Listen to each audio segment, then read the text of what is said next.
Any injury news, Gary? That's an insightful question there, Martin.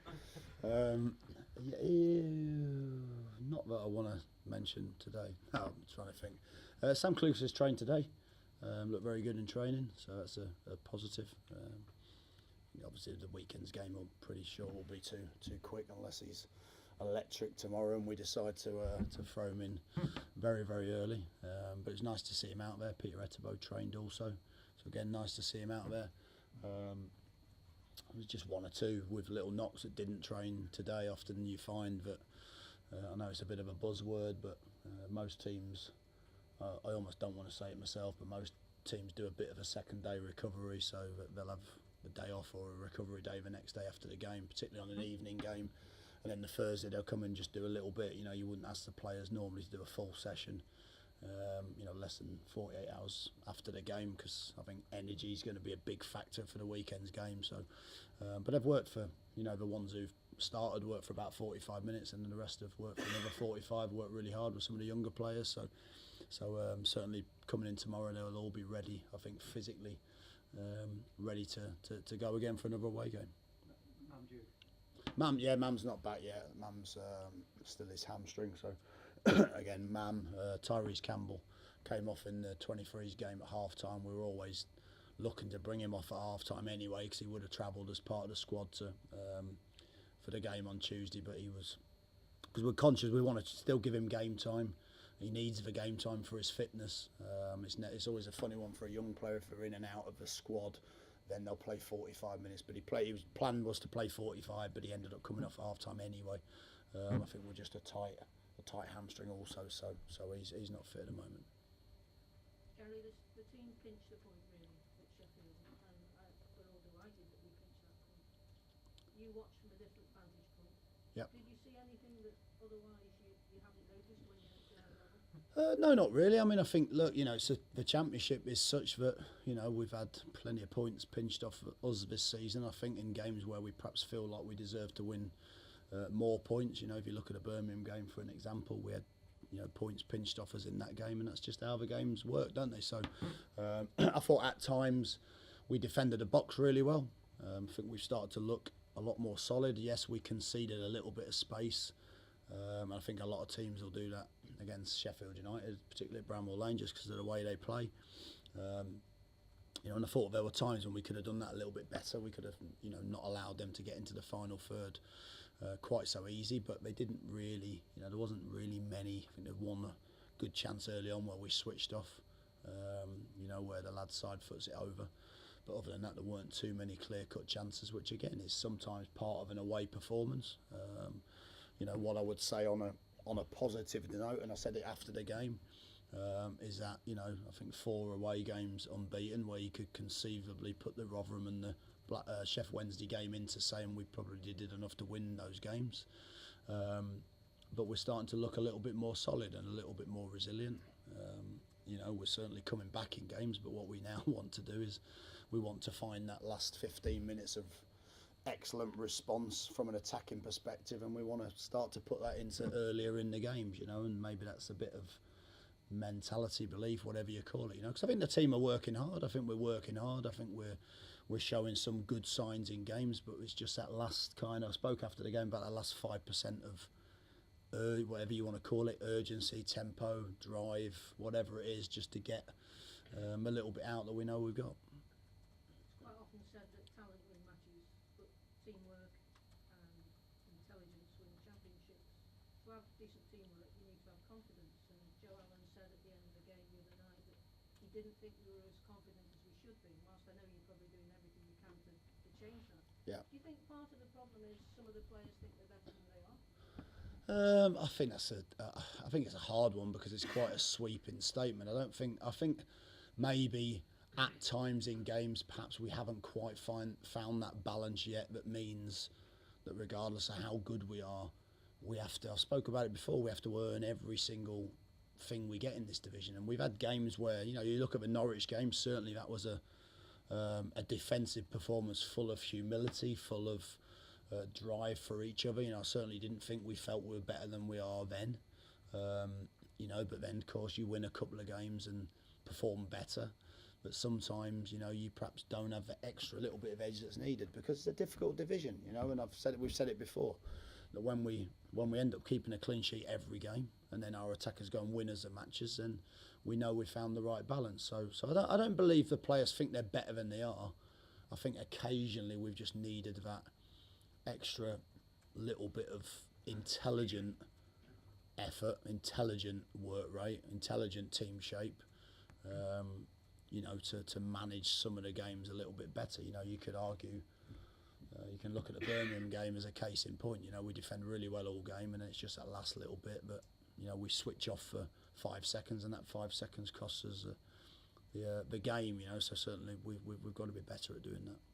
We wouldn't say that we had the paces back four, but when Tom Edwards came on, he made a big difference, didn't he? He helped increase the energy for those last few minutes, and the move were playing further back as well, and we seem to be a better unit then. Yeah, well, I think, you know, obviously Kuko had the injury in the previous game against Birmingham, and we wanted to give him the opportunity to be fit for the game, and he felt fine. The medical team thought he was fine. I don't think it was necessarily a massive problem. I felt as though maybe our fullbacks could have given us a little bit more attacking impetus at times. We spoke to them about that because it was that type of game. You know, I know it's away from home and you perhaps don't want to always take as much risks, but when you're playing against a team with wing backs, often you can capitalise on those areas 2v1, and we certainly felt we could have done that a lot better. So late on in the game, of course, that's an area where you feel you can get some joy, you know, particularly when Crouchy comes on, because the first thing they do is they narrow up a little bit as certainly a central defensive pairing, or the three to deal with him. Tends to drag a couple of people away with him, which then in turn gives you a little bit more space wide. So we knew that was the space we needed to exploit. I think young Tom gets forward really well. At that point, you know, you kind of want a 19-year-old's legs on the pitch, because he gets forward well, and you know, we needed that impetus that side. That's why I spoke after the game about sometimes the perception of putting a defender on for a defender. It's not an archetypal sub, is it, when you've got 15 minutes to go? But the reality is we needed good balls in the box, and we needed to utilise that space. So yeah, and I think Macca's always going to do that wherever he plays. So just gave us an opportunity not to take a Macca off and put Bojan on. We could keep Macca on and put Bojan on, and see if we can add a little bit more attacking sort of speed, I suppose. And Bristol, you haven't got great memories of Bristol from last season yourself, and neither of Stoke, so what do you know about them? Yeah, look, they're an energetic side. They're a young team that Lee's got. You know, I think they started last season really, really well, and just dipped a little bit after Christmas. I think Lee spoke about that. Be like any other championship game, you know, they'll have players that can hurt you. They'll have energy to try and stop you, but once again, like I've said before, you know, particularly away from home, I think we've played with, I wouldn't say we've played with necessarily lots more freedom away from home, because that would mean that suddenly we're trying to attack in a different way, but we've perhaps felt a little bit less pressure away from home. And some of our performances on the whole, or for big parts of the performances, have been pretty good. So you know, it's up to us to go down there and give that extra 5-10% that we're speaking about. You know, that extra little bit of intelligence to make sure defensively we're sound. That extra bit of quality in the final third. I just feel we've got into some really good areas. Even against Sheffield United, we got into some good positions, and it's just then down to those attacking players that we've got just to find that little bit of brilliance. You know, that's their job to do. So yeah, it's a game we know will be tough, but at the same time we've got no fear whatsoever going there and trying to go there and get all 3 points. Last one from me. Ryan Wood seems to be playing deeper and deeper now. Maybe that's a result of Peter Edwards not playing, but there seems to be quite big gaps between the defence and the Foley up front. You must be getting frustrated with the fact that he's not getting any through balls. Yeah, I mean, at times I spoke to Woodsy about that. So it's definitely felt against Birmingham that, you know, sometimes he dropped too deep, and sometimes, particularly if there's no pressure on the two centre halves, you know, you're almost better to let them carry the ball and stay higher and allow the two in front of Woodsy to stay higher, which of course is something we've done quite well in games. So maybe that's just his keenness to go and get on the ball, because we all spoke about the first 3 or 4 games, speaking about how effective he's been on the ball. So I think for Woodsy, sometimes it's to understand, you know, he doesn't need to go quite that deep to go and get it. and a change of formation on Tuesday night just maybe felt that rather than have two midfielders supporting Benick, at times there was only Sido in and around there. So you know, that's something again that we don't really want to isolate Benick. I think that, you know, we've got to give him better service in some games. I think some games he's got to make his own service, which is what strikers have to do sometimes, particularly a lone striker. And again, we just needed a little bit more patience and quality in the attacking half. Once more, you know, we've had lots of opportunities to do that, but our final sort of pass or bit of quality let us down. Or sometimes we needed to be a little more patient and keep the ball and pin them back in. I spoke about it before the game, and it's something we didn't do as well as we'd like. But yeah, I don't think Benick being isolated has necessarily been a huge problem. I think he's had chances in games, you know, but certainly it's not something we want to start talking about Woodsy being too far away from those creative positions. It's not awkward. No, it's fine. Some of the other clubs are saying, you know, Stoke will come good, Stoke are really good, I expect Stoke to be in and around at the end of the season. How frustrated are you that Stoke aren't coming as good as they should be now? And if we carry on as we are, where somebody's scoring against us and then the shackles come off and we go hell for leather, could I ask that we let them score after the first minute? Get it out of the way. No, seriously. Yeah. How frustrating is it for you that the expectations from other clubs outside may influence how our fans, I know you say you don't listen to what they say, but Yeah. it is having an effect on what our fans believe we should be doing at the moment? Yeah, look, I think that I believe that people are saying, you know, when I speak to other managers, I believe that people are saying that because they can see that we've actually, contrary to what may be a general opinion, sometimes if you concede a goal and lose a game, you know, my opinion of it is that they can see that, you know, we're creating some good chances in games. We've had opportunities to win games.